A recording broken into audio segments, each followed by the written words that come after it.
جو لوگ دنیا کی زندگی اور اس کی زیب و زینت کے طالب ہوں، ہم ان کے اعمال کا بدلہ انہیں دنیا ہی میں دے دیتے ہیں اور اس میں ان کی حق تلفی نہیں کی جاتی۔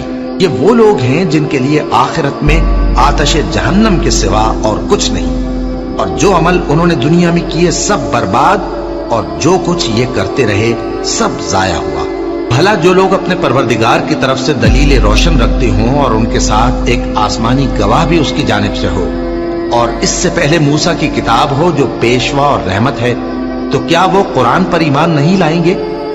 یہی لوگ تو اس پر ایمان لاتے ہیں، اور جو کوئی اور فرقوں میں سے اس سے منکر ہو تو اس کا ٹھکانہ آگ ہے۔ تو تم اس قرآن سے شک میں نہ ہونا، یہ تمہارے پروردگار کی طرف سے حق ہے، لیکن اکثر لوگ ایمان نہیں لاتے۔ اور اس سے بڑھ کر ظالم کون ہوگا جو اللہ پر جھوٹ باندھے؟ ایسے لوگ اپنے رب کے سامنے پیش کیے جائیں گے اور گواہ کہیں گے کہ یہی لوگ ہیں جنہوں نے اپنے پروردگار پر جھوٹ بولا تھا۔ سن رکھو کہ ظالموں پر اللہ کی لعنت ہے۔